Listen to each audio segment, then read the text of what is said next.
"You're in the wrong seat, sweetheart. Staff travel is in the back, near the toilets." The captain's voice wasn't just loud, it was a weapon, slicing through the hush of the first-class cabin. Captain Grant Hemlock stood over the young girl in seat 1A, sneering at her hoodie and sneakers, convinced he was looking at a rebellious teenager trying to scam a free upgrade. He thought he was the king of the sky, untouchable behind his 4 gold stripes. He didn't know that the girl he was mocking wasn't just a passenger. She was the reason he still had a job, at least for the next 5 minutes. When the cabin door reopened and the airline's CEO stormed onto the jet bridge, Grant's arrogance turned to ice. Watch closely, because karma didn't just hit him, it buried him. The air inside JFK's Terminal 4 was thick with the scent of overpriced coffee and the palpable anxiety of 5,000 people trying to be somewhere else. Nia Cross pulled the hood of her charcoal grey sweatshirt further over her head, shielding her eyes from the aggressive fluorescent lighting. At 24, Nia didn't look like much to the casual observer. She wore worn-out Converse sneakers, loose cargo pants that had seen better days, and a backpack that looked like it contained gym clothes rather than a laptop worth more than most mid-sized sedans. She was exhausted. It had been a 72-hour sprint in Silicon Valley, finalizing the acquisition of her logistics software, Logiflow, by the massive conglomerate that owned Stratosphere Airlines. The ink was barely dry on the contract that had transferred a staggering sum into her bank account that morning. She wasn't just wealthy. As of 9:01 a.m., she was a majority shareholder with a silent seat on the board of directors. But right now, she didn't feel like a mogul. She felt like a college student running on 3 hours of sleep and a diet of Red Bull. All she wanted was the lie-flat seat in 1A, a glass of sparkling water, and silence until they touched down in London. She approached the Stratosphere Airlines gate for Flight 882. The line for economy was already snake-like, winding back toward the Hudson newsstand. Nia bypassed it, walking toward the lane marked with a red velvet rope and a platinum sign, Stratosphere First and Diamond Elite. The gate agent, a harried-looking woman named Sarah with lipstick smudged on her teeth, looked up. Her eyes did a quick, instinctive scan of Nia's outfit. "Miss," Sarah said, her voice polite but strained, "the line for economy boarding is actually Zone 4. We haven't started general boarding yet. You'll need to wait." Nia didn't bristle. She was used to it. She looked younger than her age, and she dressed for comfort, not to impress. In the world of tech, hoodies were the uniform, but in the world of luxury aviation, they were a red flag. "I'm in first," Nia said softly, pulling her phone out of her pocket. She held up the QR code. Sarah paused, her fingers hovering over the keyboard. She looked from the phone to Nia, then back to the phone. She scanned the code. The machine let out a pleasant ping, and a green light flashed. "Passenger. Cross. Nia. Seat 1A. Status. VIP Board Director." Sarah's eyes widened. The board director. Tag was something most gate agents never saw. It was a status reserved for the gods of the company, the ghosts who owned the planes, not just the people who flew on them. "Oh, my apologies, Ms. Cross," Sarah stammered, her demeanor shifting instantly from gatekeeper to concierge. She typed furiously, likely adding a note to the cabin crew manifest. "I didn't realize. Please go right ahead. Is there anything you need before boarding?" "Just sleep," Nia smiled, a genuine, tired smile. "Thanks, Sarah." Nia walked down the jet bridge, the sound of her sneakers squeaking faintly on the linoleum. She loved this part of the trip, the transition from the chaos of the terminal to the hermetically sealed luxury of the aircraft. She stepped onto the plane. The flight attendant at the door, a tall man named David with a perfectly groomed beard, greeted her. "Welcome aboard, Miss Cross," David said, having clearly been alerted by the gate. "Let me show you to your suite." Seat 1A was a sanctuary. It was a private pod with sliding doors, a massive entertainment screen, and leather that smelled of rich mahogany and money. Naya threw her backpack into the overhead bin, kicked off her shoes, and curled up into the seat, pulling her knees to her chest. She put her noise-cancelling headphones on, not playing music, just activating the silence. She closed her eyes. Finally. But the peace was fragile, and it was about to be shattered by a man who believed the size of his ego determined the altitude of the plane. Captain Grant Hemlock adjusted his tie in the mirror of the cockpit lavatory. He smoothed his silver hair, checking his teeth. He was 55, with the jawline of a soap opera star and the arrogance of a man who hadn't been told no since the Reagan administration. Grant was Stratosphere Airlines poster boy. He was the senior check airman, the fleet captain for the Boeing 747, and a man who prided himself on maintaining the old-school standards of aviation. To Grant, that meant pilots were gods, flight attendants were servants, and first class was reserved for senators, CEOs, and movie stars. He stepped out of the cockpit to do his pre-flight meet and greet. It was a ritual he loved. He would walk through the first-class cabin, shaking hands, flashing that $1,000,000 smile, and basking in the admiration of the wealthy elite.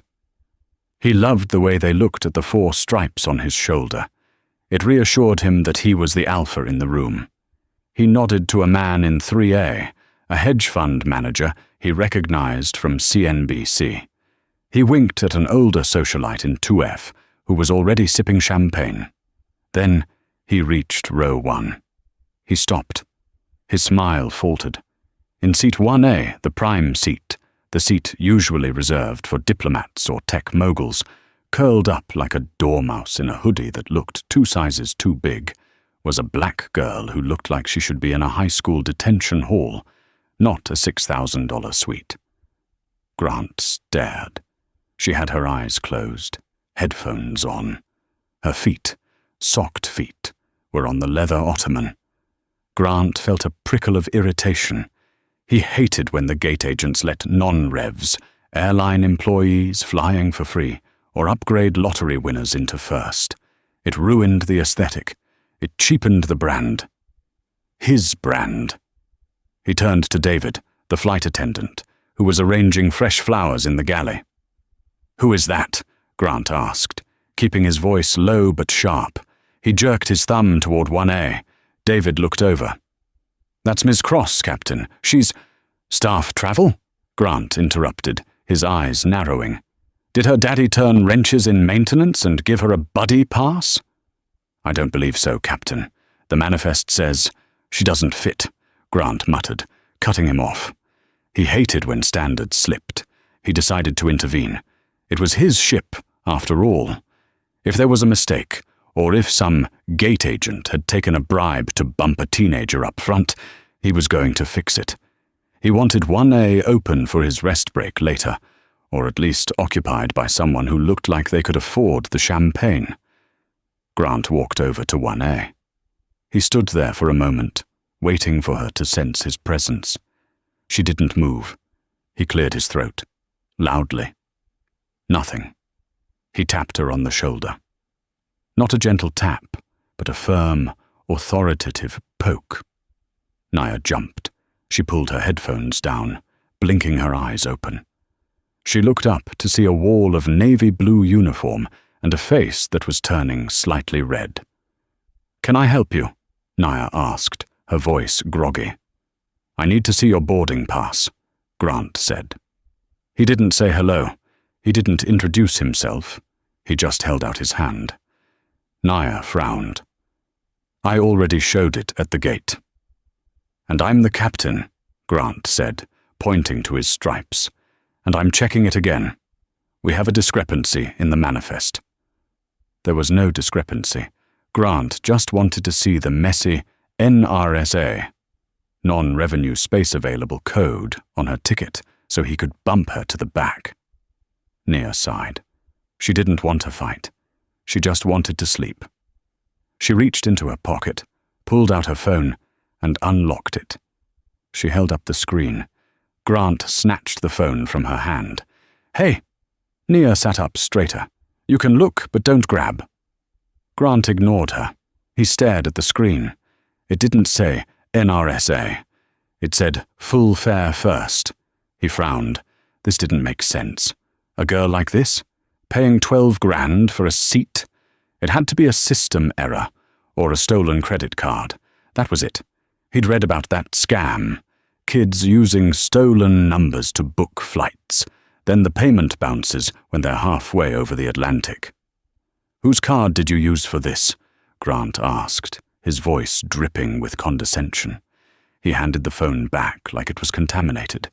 Nia stared at him, fully awake now. The fog of sleep was replaced by a cold clarity.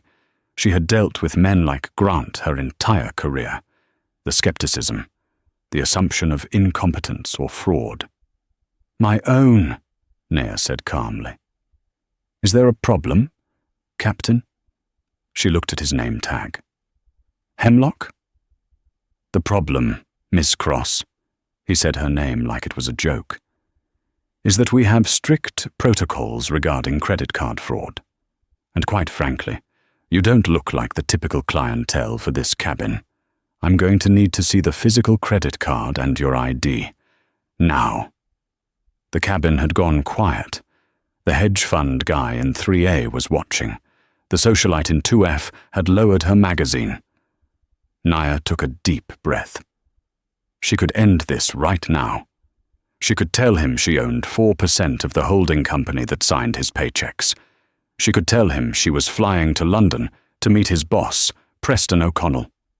But Nia was tired, and she was curious. She wanted to see how far this man would go. "I don't have to show you my credit card," Nia said, her voice steady. "The gate agent verified my identity. TSA verified my identity. You are the pilot. Your job is to fly the plane, not audit my bank account." Grant's face went from red to purple. No one spoke to him like that, especially not a girl in a hoodie. "My job is the safety and security of this vessel," Grant hissed, leaning in closer. "And a suspicious passenger in the cockpit area is a security risk. Now you can either cooperate, or I can have law enforcement escort you off my plane. What's it going to be?" Nia didn't flinch. She looked Grant dead in the eyes. "Call them." Grant blinked. "Excuse me?" "Call law enforcement," Nia repeated. "If you think I'm a criminal, call the police. Let's do this properly." Grant let out a sharp, incredulous laugh. He looked around the cabin, seeking allies. "You hear this? She's challenging me." He turned back to Nia.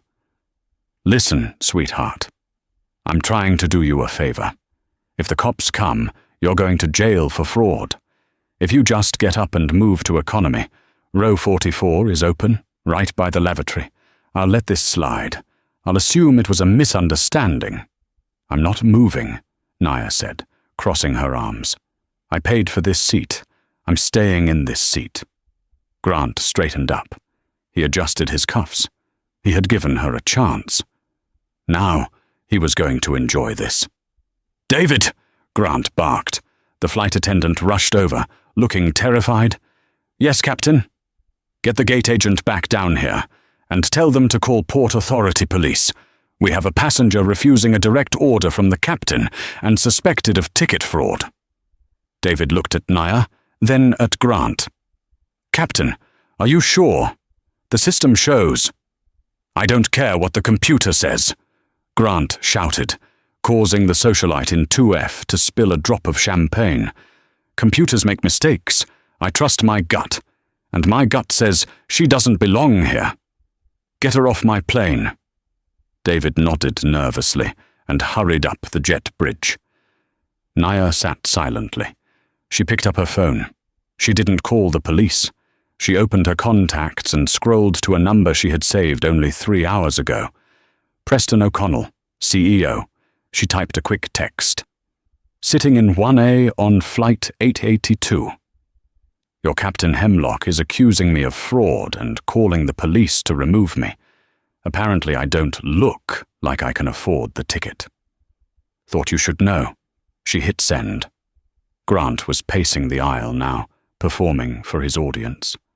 Unbelievable, he muttered loudly to the man in 3A. Kids these days think they can hack a ticket and sit with the adults. Not on my watch. The man in 3A nodded sympathetically. Good for you, Captain. Keep the riffraff out. Minutes ticked by. The tension in the cabin was suffocating. Other first-class passengers were whispering. Some looked annoyed at Naya for the delay. Others looked uncomfortable with the captain's aggression. Then, the sound of heavy boots echoed from the jet bridge. 2 Port Authority officers walked onto the plane, followed by Sarah, the gate agent, who looked like she was on the verge of a panic attack. What seems to be the problem? The older officer, Officer Miller, asked. Grant stepped forward, chest puffed out.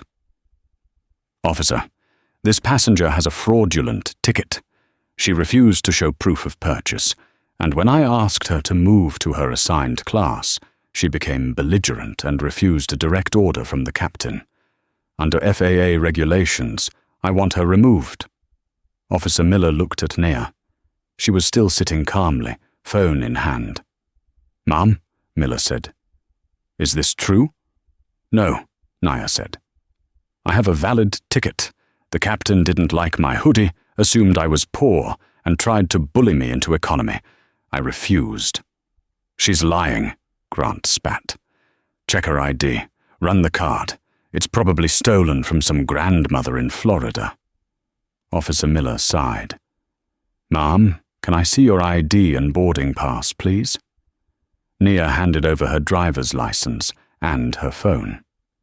Miller looked at the ID, then at the boarding pass. He tapped his radio.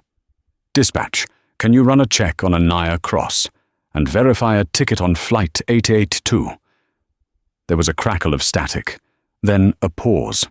Grant crossed his arms, a smug grin on his face. Take your time, officer. I want her to have the full experience of the justice system. The radio crackled back. Dispatch to Miller. Nia Cross is clear. Ticket is valid.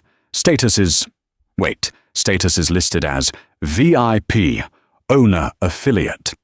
Board of Directors override code attached to the booking. The silence that followed was louder than a jet engine. Officer Miller looked at the radio, then at Nia, then at Grant. Captain, Miller said slowly, her ticket is valid, and it looks like she's a company director. Grant's face went pale, but his ego wouldn't let him back down. It couldn't be true.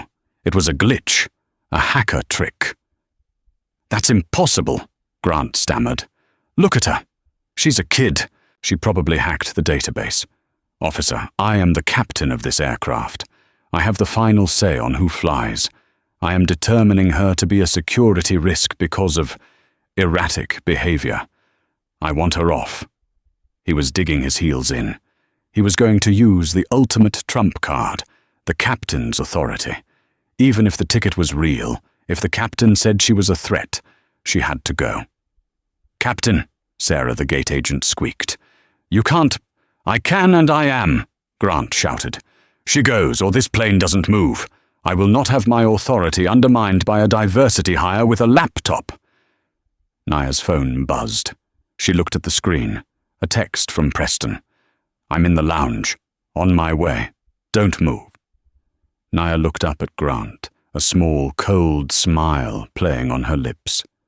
You're right, Captain, she said softly. Someone is leaving this plane, but I don't think it's going to be me. The atmosphere in the first-class cabin had shifted from awkward tension to a volatile spectacle. The air was thick, charged with the static of a dozen smartphones recording the scene. The hedge fund guy in 3A was no longer cheering Grant on. He was holding his iPhone steady, live streaming the meltdown. Even the socialite in 2F had put her champagne down, her eyes darting between the furious captain and the stoic girl in the hoodie. Grant Hemlock didn't notice the cameras. He was too far gone, blinded by the red mist of his own ego.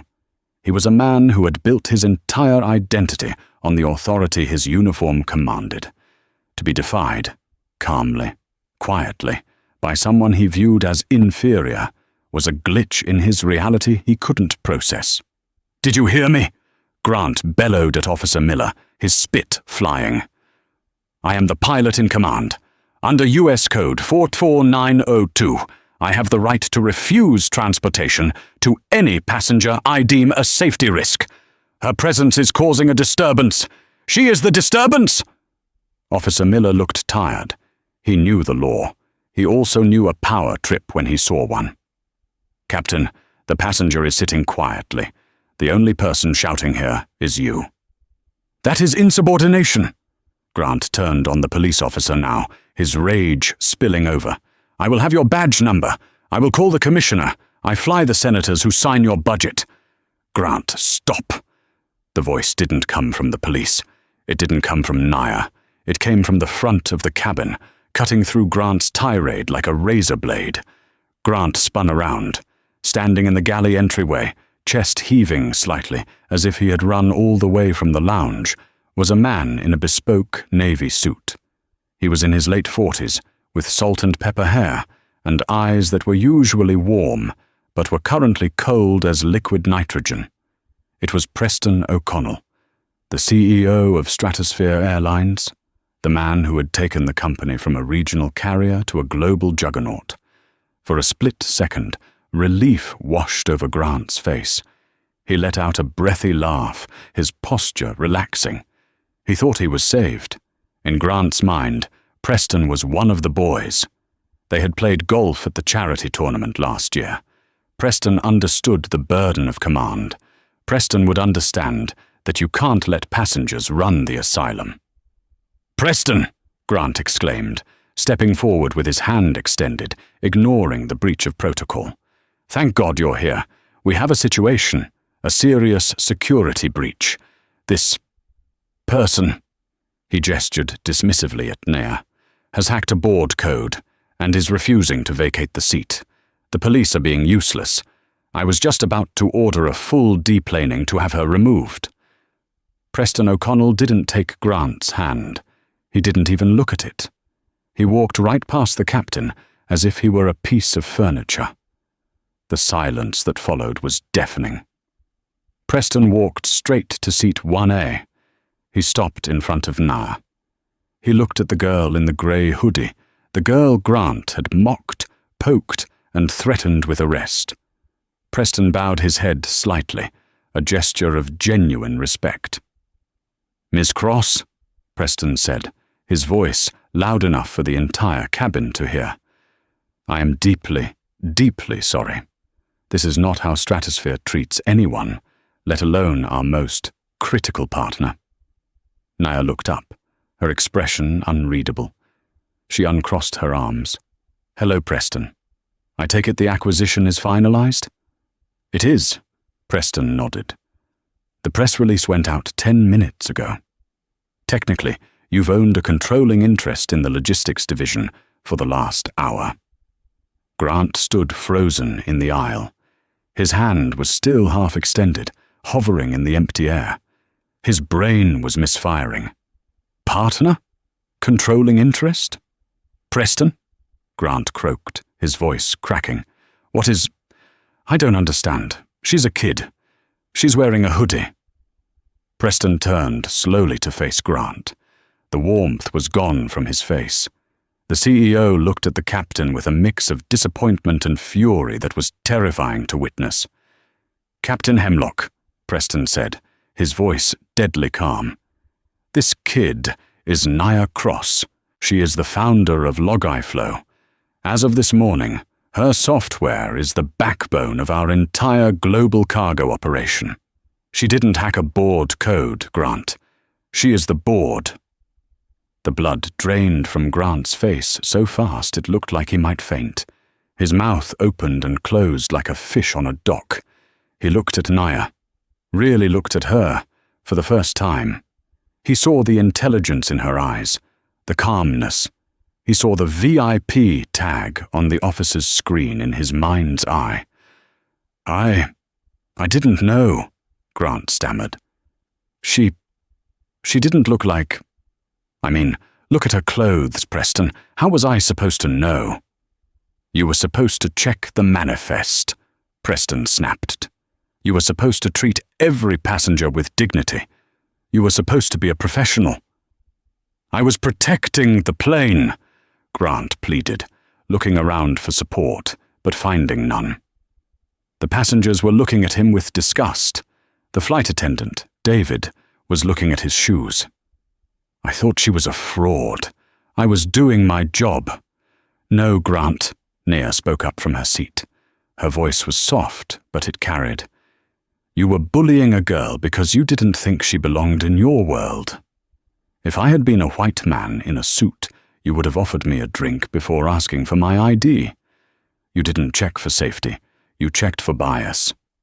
Grant bristled. Even now, facing the CEO, his pride kicked in. Now wait a minute. I am not a racist. I simply have standards for this cabin. It's about decorum. Decorum? Preston repeated, stepping closer to Grant. You just screamed at a police officer and poked a majority shareholder. You have grounded this flight for 45 minutes to satisfy your own ego. Preston reached into his pocket and pulled out his phone. He tapped the screen once. Grant, do you know what the stock market does when news breaks that an airline captain had a board director arrested for flying while black? Grant swallowed hard. Preston, please. Let's discuss this privately, in the cockpit. There will be no discussion in the cockpit, Preston said, because you're not going back in there. The words hung in the air, heavy and final. You're not going back in there. Grant blinked. What? Don't be ridiculous, Preston. We're fully loaded. We've missed our slot. I need to get this bird in the air. We can debrief in London. I'll write a report. I'll apologize, if that's what you want. He forced a stiff nod toward Naya. Miss Cross, my apologies for the misunderstanding. It was the most insincere apology in the history of aviation. Preston shook his head. It's too late for reports, Grant, and it's certainly too late for you to fly this plane. Preston turned to David, the flight attendant. David, who is the first officer on this flight? David stuttered, glancing nervously at Grant. It's Senior First Officer Maria Gonzalez, sir. Grant scoffed. Maria? She's green. She's only been on the 777 for 6 months. She can't command a London crossing with a full load. Preston ignored him. David, please ask First Officer Gonzalez to come out here, and tell her to bring her flight bag. You can't do this, Grant hissed, his voice dropping to a menacing whisper.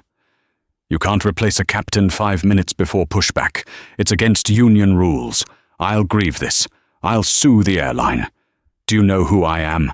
I'm the face of this fleet. You were the face of this fleet, Preston corrected.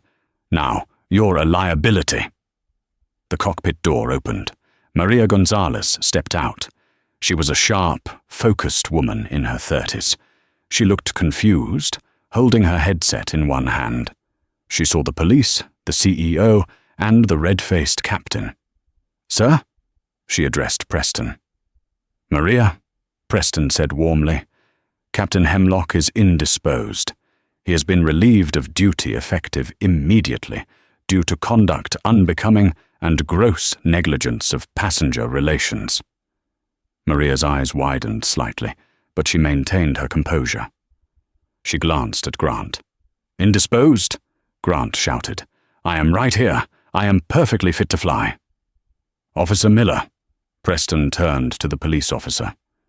Captain Hemlock is no longer a crew member of Stratosphere Airlines. He is now a civilian trespassing on this aircraft. I'd like him removed. The color drained from Grant's face completely. This was the nightmare scenario, the one thing a pilot feared more than a crash, being dragged off his own ship. "Preston, don't!" Grant begged, his arrogance finally cracking, revealing the desperate small man underneath. "Please, I have 30 years of service. Don't end it like this. Not in front of the passengers." "You started this in front of the passengers, Grant," Nia said from her seat. She wasn't gloating. She just sounded tired. "You wanted an audience for my humiliation. Now you have one for yours." Officer Miller stepped forward, his hand resting on his belt. "Sir, you need to grab your bag and exit the aircraft." Grant looked at the cockpit door, his kingdom. Then he looked at Maria. "Maria," Grant said, grasping for straws. Tell him you're not ready. Tell him you need me." Maria straightened her spine. She had flown with Grant for 3 trips. She had endured his sexist jokes, his constant micromanaging, and his lectures on how she only got the job because of quotas.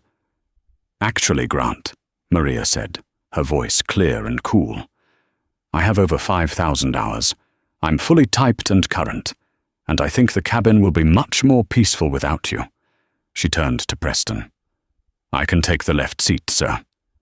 We have a reserve captain deadheading in 4D who can sit right for me." "Excellent," Preston said. "Make it happen. Let's get Miss Cross to London." Grant Hemlock stood alone. His crew had rejected him. His boss had fired him.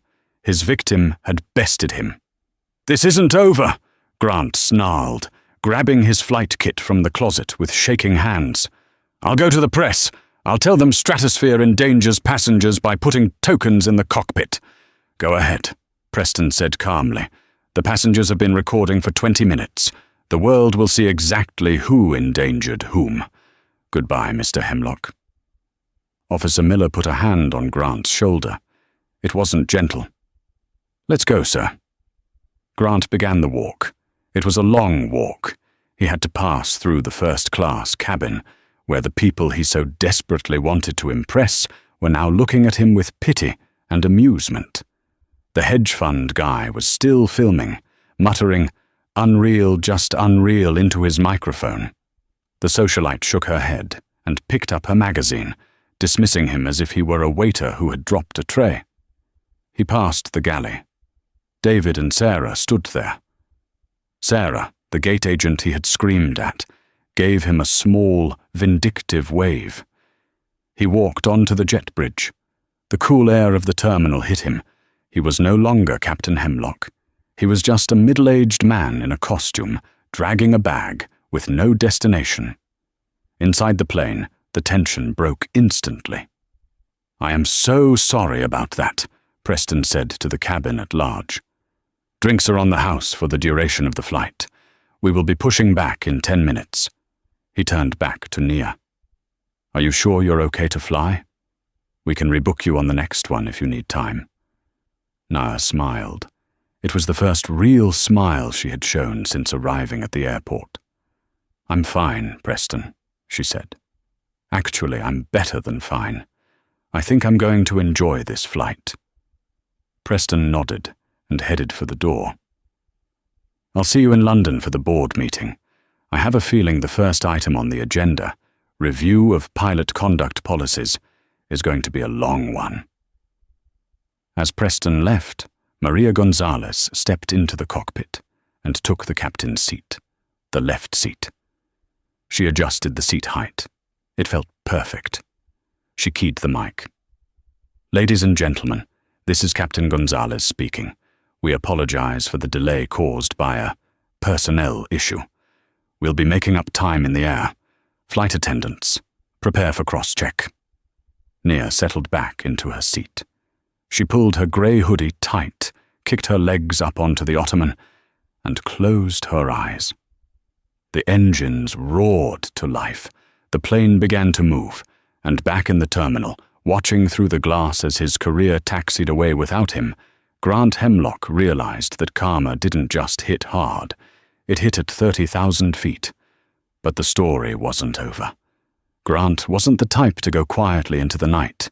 He had one card left to play, a desperate, vicious card that would turn his firing into a national scandal. He just didn't know that Nia Cross was 5 steps ahead of him. Grant Hemlock didn't go home to reflect on his mistakes. He went straight to the airport bar in Terminal 4, ordered a double scotch, and made a phone call. He didn't call his wife. He called Barry Sterling. Barry was a college buddy of Grant's who had failed out of flight school and pivoted to a career as a producer for the Daily Truth, a streaming news show known for aggressive, polarizing commentary. Barry thrived on outrage, and Grant knew exactly what he was selling. "Barry," Grant said, his voice slurring slightly as he gripped the glass. "You're not going to believe what just happened. I was just fired, pulled off my own jet." "Why?" "Because I asked a suspicious passenger for ID." A diversity hire CEO chose a girl in a hoodie over a 30-year veteran captain. This is it, Barry. This is the story you've been waiting for. The death of safety in the skies. By the time Flight 882 touched down in London 7 hours later, the narrative had already been written, and it wasn't the truth. Grant had gone on the Daily Truth via Zoom from his hotel room. He looked disheveled, sympathetic, and patriotic. He spun a tale of an unruly passenger who refused security protocols, implying Nia was aggressive and possibly intoxicated. He conveniently left out the part about her being a board director, or him poking her, or the police clearing her. The headline ran across social media tickers: "Hero pilot fired for racial profiling while performing safety check." When Nia stepped off the plane at Heathrow, she wasn't met by a chauffeur. She was met by a wall of flashing lights. Paparazzi and freelance journalists were swarming the VIP arrival gate. "Miss Cross, Ms. Cross, did you assault the pilot? Is it true you refused a federal security check? Comment on the allegations that you used a stolen credit card." Nia stopped. Her security detail, provided by Stratosphere's London team, tried to push through, but the crowd was dense. Nia pulled her sunglasses down. She looked at the frantic reporters. She pulled out her phone and saw the trending hashtag "One Boycott Stratosphere" and "Justice for Captain Hemlock." Grant had played his hand well. He had weaponized the public's fear of flying and their distrust of corporations. He had painted himself as the guardian of the cockpit, and Nia as the entitled brat who got him fired. Inside the Stratosphere executive car, Preston O'Connell was on the phone, looking pale. "It's a disaster, Nia," Preston said, his voice tight. "Stock is down 4% in pre-market trading. Grant is suing us for wrongful termination and $50 million in damages for defamation. He's got a shark of a lawyer, Richard Slayton. They're claiming you abused your power as a shareholder to humiliate a working-class employee." Nia watched the rainy streets of London pass by. She wasn't panicked. She was processing. Grant had made a classic mistake. He assumed that because he was loud, he was right. He assumed that because he controlled the first hour of the news cycle, he controlled the history. "He wants a fight," Nia said quietly. "He wants to drag this into the mud so we settle. He thinks we'll pay him $10 million just to make him go away." "Slayton is suggesting exactly that," Preston admitted. "Legal thinks it might be cheaper than a drawn-out PR war." Nia turned to Preston. Her eyes were hard. "No settlements, no NDAs. Grant Hemlock wants to talk about safety. He wants to talk about suspicious behavior. Fine. Let's give him exactly what he wants. Let's talk about his record." "His record is clean," Preston said. "I checked his file. No accidents. Perfect attendance." "That's his personnel file," Nia corrected. "I'm talking about the data. Logiflow doesn't just track cargo, Preston. It aggregates data points from every flight to optimize efficiency.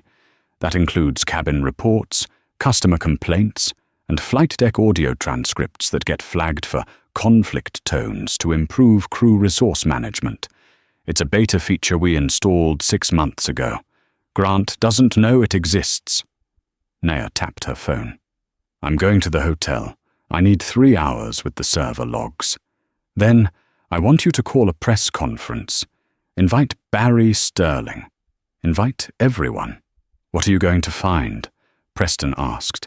I'm going to find the ghosts in his closet, Naya said, and I'm going to let them speak.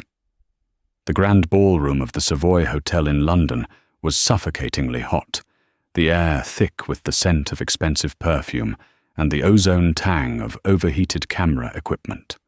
It was standing room only. Every major news network from CNN to the BBC had a crew present. Flashbulbs popped incessantly, creating a strobe light effect that made the room feel like a disco for the damned. At a long table, draped in white linen, on the left side of the stage, sat Captain Grant Hemlock. He looked the part of the martyred hero to perfection. He wore his dress uniform, minus the epaulets, a calculated move to look like a stripped soldier, and his silver hair was perfectly coiffed. Beside him sat Richard Slayton, a lawyer known in London legal circles as the Viper. Slayton was a man who didn't just win cases, he destroyed the opposition's will to live. He was currently whispering into Grant's ear, a shark-like grin plastered on his face. Don't say a word until I signal, Slayton murmured, tapping a thick folder on the table. We have them, Grant. The stock is in freefall. They're desperate. I smell a settlement within the hour.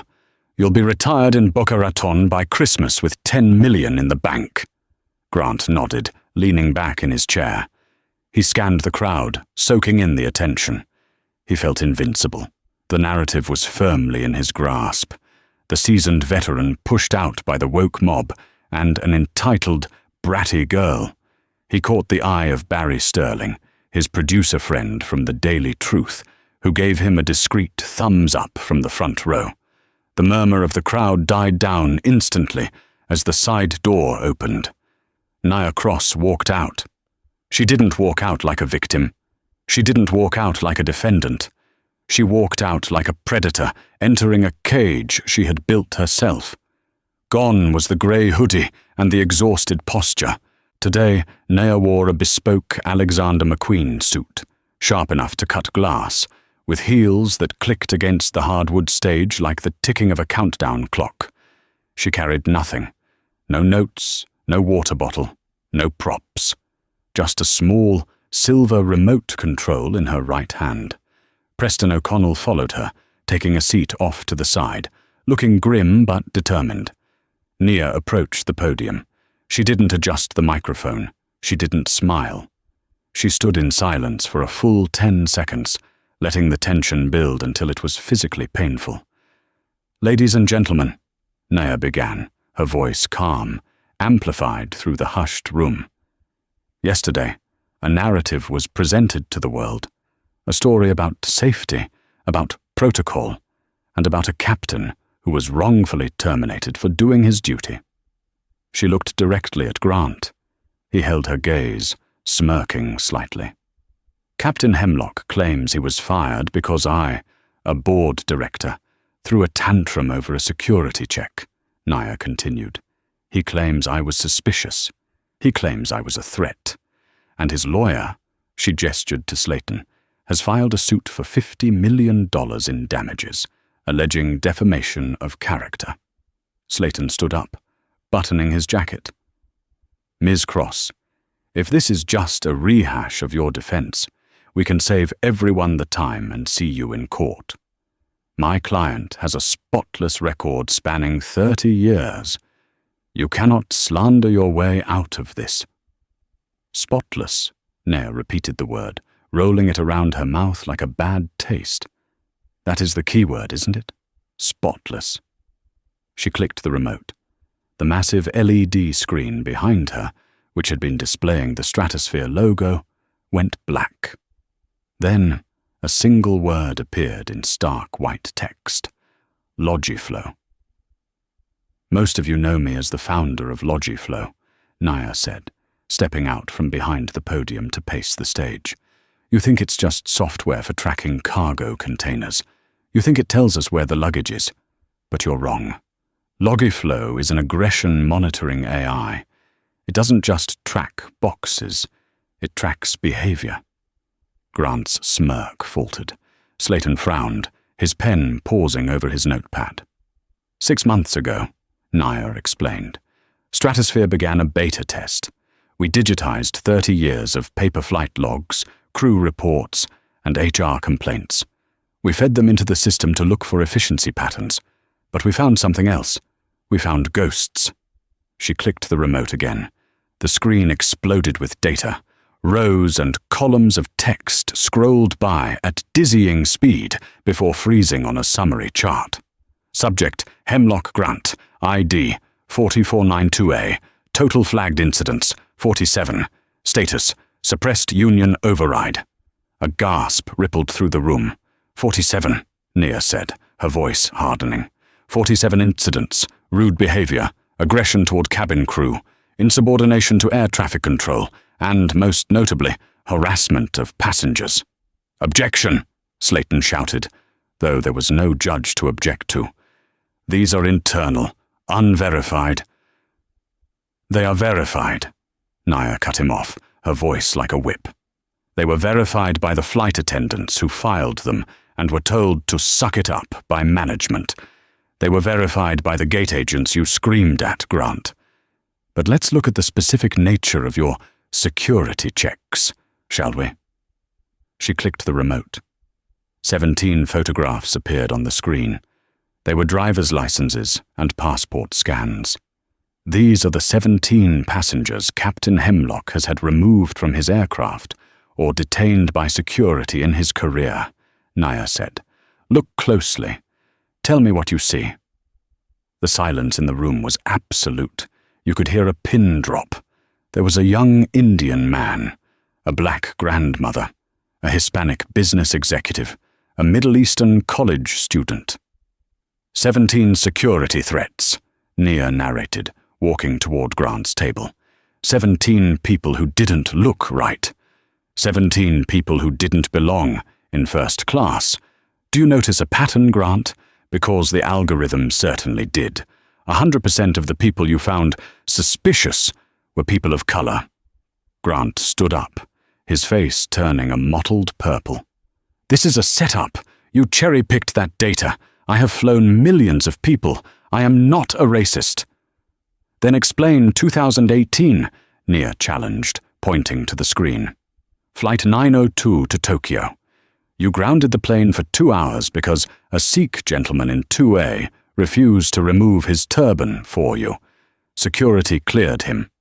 TSA cleared him. You refused to fly. Why?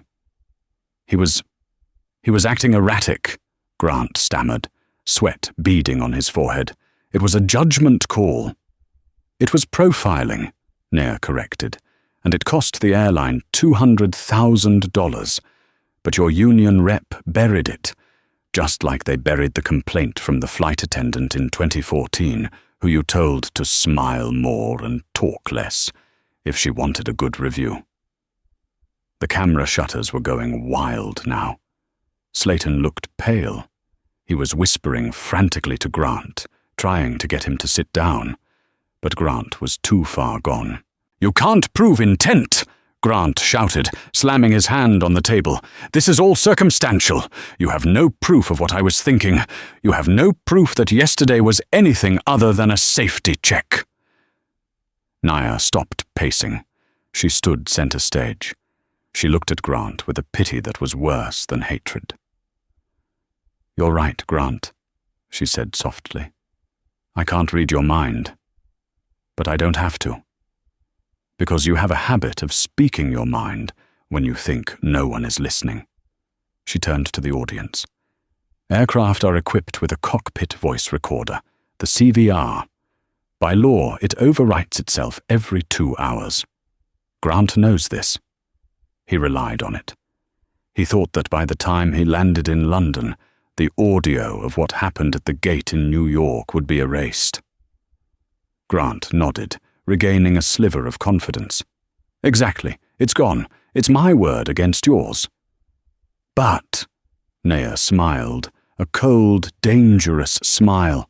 The 777 you were flying was recently retrofitted with the Starlink uplink system. When the cockpit door is open and the decibel level exceeds a certain threshold, say, when a captain is screaming, the system triggers an automatic cloud backup. Grant froze. His eyes went wide, staring at the screen as if it were a loaded gun.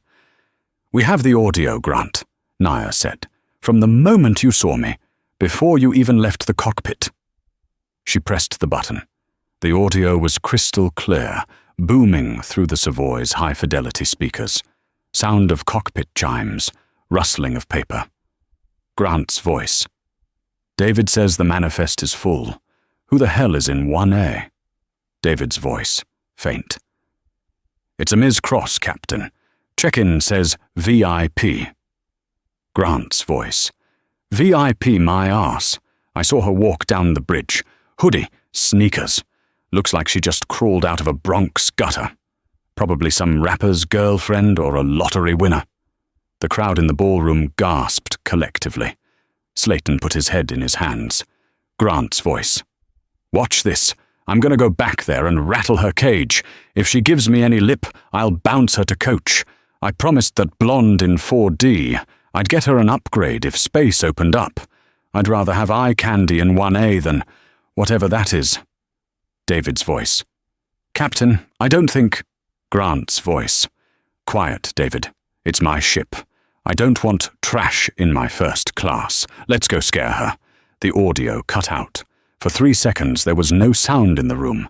No cameras clicked. No one breathed. The vulgarity, the casual racism, the premeditated malice. It was all there, undeniable and naked. Nia looked at Grant. He had collapsed into his chair, looking like a marionette whose strings had been cut. His career, his reputation, his entire life's narrative had been incinerated in 60 seconds of audio. "You weren't protecting the plane, Grant," Nia said, her voice trembling slightly with suppressed rage. "You were securing a seat for a woman you wanted to flirt with. You profiled me, you harassed me, and you weaponized the police force against me because you wanted to impress a blonde in row 4. Slayton stood up abruptly. He didn't look at Grant. He looked at Nia. "Ms. Cross, my firm is withdrawing from this case, effective immediately. We were not made aware of this evidence." He packed his briefcase with mechanical precision. "Mr. Hemlock, you will receive a bill for my hours." Slayton walked off the stage, leaving Grant alone at the long white table. Nia wasn't done. "Stratosphere Airlines is countersuing," she announced, her voice ringing with finality. "Not just for the cost of the delay. We are suing for fraud. By concealing your history of bias and misconduct, you violated the morality clause of your contract. This voids your tenure." She leaned in closer to the microphone. "That means no pension, Grant, no severance, no golden parachute. We are also filing a formal complaint with the FAA to revoke your medical clearance and your transport pilot license on the grounds of psychological unfitness." Grant looked up, his eyes wet and red. He opened his mouth to speak, to beg, to spin another lie, but nothing came out. "You wanted to be famous, Grant," Nia said, turning her back on him to face the cameras. "Now you are." The destruction of Grant Hemlock was total. The video of the press conference didn't just go viral. It became a cultural touchstone. It was viewed 200 million times in 3 days. The phrase, "let's go scare her," became a meme, mocking arrogant authority figures worldwide. Stratosphere Airlines followed through with terrifying efficiency. Their legal team, fueled by Nia's resources, stripped Grant of everything. The countersuit drained his savings accounts, his 401k, and his investment portfolio. When the dust settled, He owed the airline $300,000 in legal fees he couldn't pay. His personal life disintegrated even faster. His wife, a woman who had tolerated his ego for 20 years because of the lifestyle it provided, filed for divorce the day after the press conference. She took the house in Connecticut, the Audi, and full custody of their reputation. She didn't want her name associated with the most hated man in aviation. Grant Hemlock, the man who once commanded a $300 million aircraft, was left with nothing but a suitcase of clothes and a leased studio apartment in a rundown complex near Newark Airport. 6 months later. It was a bleak, snowy Tuesday in Omaha, Nebraska. The rental car center at the airport was freezing, the automatic doors stuck open, letting in gusts of icy wind. Marcus, a young tech entrepreneur who admired Nia Cross, was picking up a compact car for a business trip. He walked up to the budget save counter, shaking the snow off his coat. The man behind the counter was wearing a polyester yellow polo shirt that was tight around the stomach. His name tag hung crookedly. He was staring at a computer screen, his face grey and lined with deep crevices of bitterness and defeat. Marcus handed over his license. The man took it with shaking hands. Marcus paused. He looked at the name tag. Grant. He looked at the face. It was older, heavier, the silver hair thinning and unkempt, but it was him. The captain. The man who had sneered at a billionaire because she wore a hoodie. "Wait," Marcus said, a flicker of recognition in his eyes. "I know you. You're the pilot. The guy from the Stratosphere video." Grant Hemlock froze. For a second, a flash of the old fire appeared in his eyes, the urge to snap, to belittle, to demand respect. But it died instantly, suffocated by the reality of his existence. He was no longer a god of the sky. He was a clerk earning $14 an hour, monitored by a manager half his age. "I just work here, sir," Grant mumbled, his voice a hollow rasp. He typed on the keyboard, not meeting Marcus's eyes. Do you want the collision damage waiver? It's $20 extra." Marcus looked at him. He saw a man who had been hollowed out by his own hubris. "No," Marcus said quietly. "I think I'm safe. Just the keys, please." Grant handed over the keys. His hand brushed Marcus's, and he flinched as if burned. "Safe travels," Grant whispered, the words tasting like ash in his mouth. Marcus walked away, heading toward the lot. He looked out the window at the tarmac. A Stratosphere Airlines jet was taking off, climbing steeply into the grey sky, its engines roaring with power, headed for destinations Grant Hemlock would never see again. High above the clouds, in the lie-flat seat of 1A, Nia Cross adjusted her noise-cancelling headphones. She opened her laptop, the screen glowing with the interface of her next project. She didn't think about Grant Hemlock. She didn't think about the past. She looked out the window at the endless horizon, smiling as the sun broke through the clouds. She had cleared the runway. The sky was hers. This story serves as a brutal reminder. Title and status are not a shield for character. Grant Hemlock believed his uniform gave him the right to judge others, but he forgot that in the digital age, the truth has a way of surfacing. Nia Cross proved that true power isn't about being the loudest person in the room. It's about having the receipts. If this story of ultimate karma satisfied you, please smash that like button and help us share this lesson with the world. Make sure to subscribe and hit the bell icon so you don't miss our next story of justice served cold. Share this with someone who needs to be reminded to be kind. You never know who you're talking to. Thanks for watching.